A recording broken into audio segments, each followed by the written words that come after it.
নমস্কার। কিছু কিছু মানুষের জ্ঞান না অতি সীমিত। কারণ তারা নিজেরা বা নিজেদের জায়গাটা কীভাবে রেখেছে সেটা তারা নিজেই জানে না। রিসেন্টলি আমার একটা ভিডিও এসেছে। কিসের ভিডিও জানেন? কর্ণের চরিত্র নিয়ে আমি একটি সমীক্ষা করেছিলাম মহাভারত থেকে। সেই মহাভারত নিয়ে আমি একটা ভিডিও বানিয়েছি।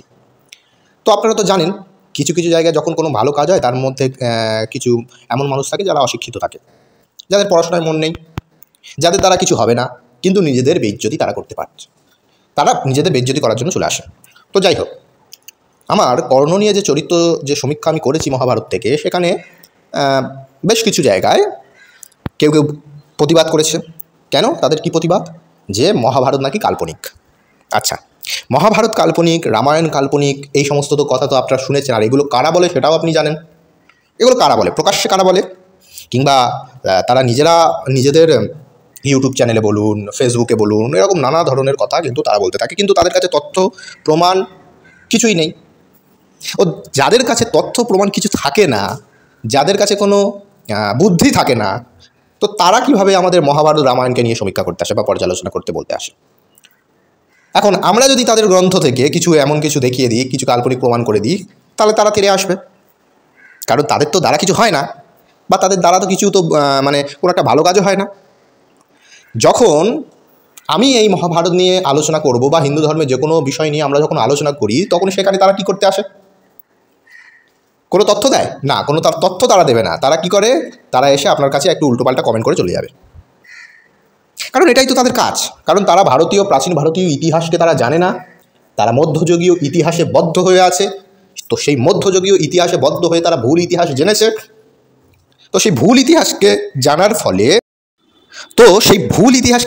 তারা এবার ভেবে নিয়েছে যে এদের কাছে একটা প্রশ্ন এমন ছুড়ে দিলাম, দেখো তোমাদের মহাভারতের কোনো প্রমাণ নেই, মহাভারতের ইতিহাসের কোনো প্রমাণ ঐতিহাসিক প্রেক্ষাপটে দেখা যায় না, কোনো আর্কিওলজিক্যাল প্রমাণ নেই, দেখো তোমাদের ওপরে এমন একটা প্রশ্ন ছুড়ে দিয়েছি, এবার তোমরা এটা নিয়েই ভাবাভাবি করো, এটা নিয়েই এখন তোমরা নিয়ে পড়ে থাকো। এইটাই হচ্ছে তারা ভেবে নিয়েছে। তারা এই কথাটি বলে যে মহাভারত রামায়ণ কাল্পনিক, এই কথাটি বলে তারা এমন একটা ভাব দেখাচ্ছে বা ভেবে নিয়েছে যে এই সমস্ত উত্তর তাদের কাছে নেই, সনাতনীদের কাছে এই সমস্ত উত্তর নেই, তারা এখন এটা নিয়ে এখন ভাবনা চিন্তা করবে, কিন্তু কোনো উত্তর তারা পাবে না, তারা শেষে পরাজিত হবে। এই হচ্ছে তাদের ভাবনা। কিন্তু ওসব দিয়ে আমাদেরকে দমানো যায় না, বুঝেছেন? যারা দমাতে চাইছেন, ওসব দিয়ে আমাদেরকে দমানো যায় না। আমাদের কাছে মহাভারতের ঐতিহাসিক প্রমাণ করার জন্য প্রচুর রেফারেন্স রয়েছে, ঠিক আছে? তো সেই সমস্ত রেফারেন্স কোথা থেকে পাচ্ছি বা কীভাবে পাচ্ছি সেই তো তোমাদেরকে বলতে যাবো না। তোমরা রিসার্চ করো, তোমাদের দ্বারা তো কোনো রিসার্চ হয় না, কিন্তু তোমরা তাও রিসার্চ করে দেখো। আজকে যে প্রমাণটি দর্শকগণ, আমি দিতে চলেছি, সেই প্রমাণটির সঙ্গে কিন্তু যারা সনাতনী সংস্কৃতির সঙ্গে জুড়ে রয়েছেন তারা কিন্তু এই প্রমাণটির সঙ্গে পরিচিত থাকবেন বা তারা অনেকভাবে প্রমাণিত করতে পারবেন। তবু আমার এই ভিডিওর মাধ্যমে আমরা প্রচার করার চেষ্টা করব, কারণ আপনারা জানেন যে এগুলো প্রচার করা আমাদের কাজ, আমাদের সংস্কৃতিকে প্রচার করা এবং মহাভারতকে ঐতিহাসিক প্রমাণ করার জন্য এই ভিডিওটি আপনাদের কাছে গ্রহণযোগ্য বলে মনে হবে। আচ্ছা, স্ক্রিনে আপনারা অবশ্যই দেখতে পেয়ে যাবেন, আমি তো দিয়ে দেবো। তো এটা হচ্ছে তোমার সাতবাহন বংশীর একটি অভিলেখ। গৌতমীপুত্র সাতবাহন, ঠিক আছে? গৌতমীপুত্র সাতকর্ণীর যে বংশ রয়েছে, সেই বংশের যে ওনার যে উত্তরসূরি বাশিষ্ঠীপুত্র পুলবামীর একটি অভিলেখ হচ্ছে এইটা, আপনারা দেখতে পাচ্ছেন। এই অভিলেখের মধ্যে গৌতমীপুত্র সাতকর্ণীর যে পুত্র, সেই পুত্র নিজের পিতাকে কাদের সঙ্গে তুলনা করছেন? ভালো করে দেখুন, কাদের সঙ্গে তুলনা করছেন আপনারা অভিলেখেও কিন্তু দেখতে পেয়ে যাবেন। এবং এই গ্রন্থের মধ্যে শুধু মহাভারতের চরিত্রদের প্রমাণিত করা হয়নি, প্রচুর মুনি ঋষিদের কিন্তু চরিত্রের কথা কিন্তু সেখানে রয়েছে। আপনারা কিন্তু বইটি পড়লে আপনারা ঠিক বুঝে যাবেন। এখন আমি বলবো না যে এটা কোন বই থেকে নিয়েছি, আপনারা দেখেই বুঝতে পারবেন। তো চলুন, কার তুলনা করছে? যে বাশিষ্ঠীপুত্র যে পুলবামী রয়েছে, গৌতমীপুত্র সাতকর্ণীর সেই তার যে পুত্র, সেই পুত্র তার পিতাকে কার সঙ্গে তুলনা করছে? দেখুন, কৃষ্ণ, অর্জুন, ভীম, নবাগা, নহুষ, জন্মেজয়, অম্বরীশ ইত্যাদি। আচ্ছা, কৃষ্ণ মহাভারতের একটি পাত্র, অর্জুন মহাভারতেরই একটি পাত্র, ভীম তো মহাভারতের একটি পাত্র, নবাগা তিনিও, নহুষের তো কাহিনী তো আপনারা শুনেছেন। নহুষের পুত্র যে রাজা যযাতি, সেই রাজা যযাতির কথা তো মহাভারতের আদি পর্বের মধ্যেই উল্লেখ আছে। জন্মেজয় থেকে তো আপনারা চেনেন, পরীক্ষিতের পুত্র অভিমন্যুর পুত্র পরীক্ষিত, তার পুত্র হচ্ছে জন্মেজয়।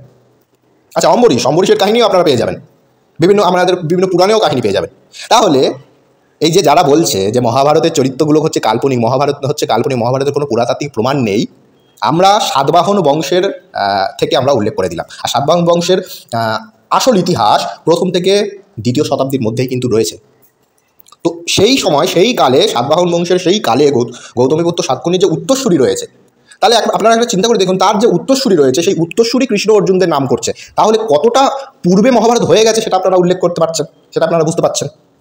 তার উত্তরসূরি যদি কৃষ্ণ অর্জুনের কথা বলে, তাহলে তো নিশ্চিতভাবে যে মানে এই সাতবাহন বংশের পরে তো আর কৃষ্ণ অর্জুনের নাম আসেনি, সাতবাহন বংশের আগে অভিলেখে নাম চলে এসেছে। তাহলে এখান থেকে প্রমাণিত হলো মহাভারত কোনো কাল্পনিক কোনো গ্রন্থ নয়, মহাভারতের চরিত্রগুলো কোনো কাল্পনিক পাত্র নয়। এগুলো মানুষের ভুল ধারণা, যাদের পেটে বিদ্যা নেই, যারা পড়াশোনা জানে না বিশেষ, তারাই এইসব কথা বলতে থাকে। আমরা তো শুধু এখানে একটা প্রমাণ দেখালাম, এরপর আবারও প্রমাণ যখন আসবে তখন তাদের পালাবার পথ তারা পাবে না।